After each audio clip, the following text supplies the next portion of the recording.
Today, the leader of the United Arab Emirates visited Doha to express solidarity with Qatar, one day after an unprecedented Israeli attack on the Gulf nation, which is a major non-NATO ally of the U.S. Israel's airstrikes that targeted Hamas's political leaders reportedly failed to kill them but rattled the region.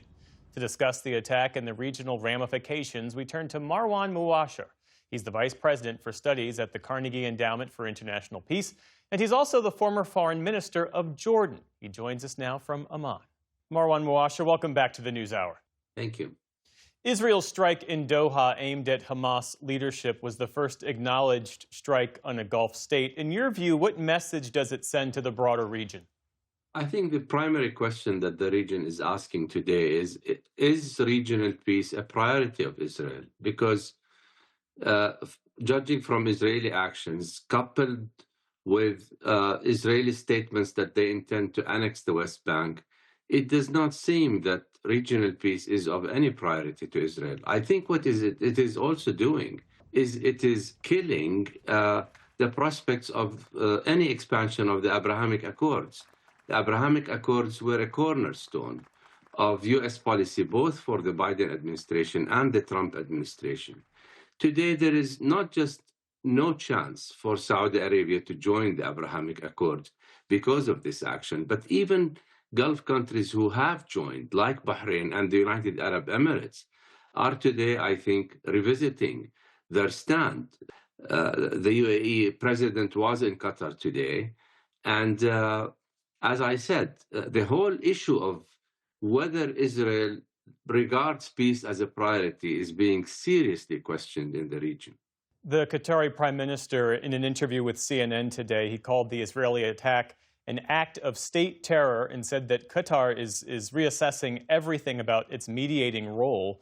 Looking ahead, what are the long-term consequences if that country, which is one of the few players willing to mediate between Hamas and Israel, if they back away from their role? What's the impact on any sort of future regional peace effort?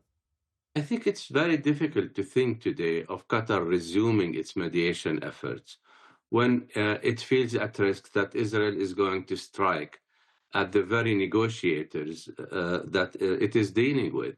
But beyond that, it is going to be very difficult for any country to step in and mediate the release of Israeli hostages. And so it has stark consequences on the region. Unfortunately, it has stark consequences on the Israeli hostages themselves. I think talking about peace in general today in the region is becoming very, very difficult with Israeli actions that are being taken without accountability. Since October 7, Jeff, at least 5 Arab countries were, bombarded by Israel: Syria, Lebanon, Yemen, Qatar, not to mention Iran, of course, which is not an Arab country, and Tunisia. And without accountability, Israel is clearly violating the UN Charter without any country in the world basically taking any action against it. What does this episode reveal about the Trump administration's influence and leverage in the region? Look, if the Trump administration has not been able to stop Israel from hitting a U.S. ally, which has played a central role in releasing the vast majority of Israeli hostages, if the Trump administration is not able to implement its own priority in the region, which is expansion of the Abrahamic Accords, as I said, that says a lot about the Trump administration's ability to rein in its principal ally, Israel. Of course, there's the other view that Hamas could release the hostages, and that would bring about an end to this, to which you would say what? The deal on the table is that Hamas has said it repeatedly. It is ready to release all the hostages in return for an end of the war on Gaza.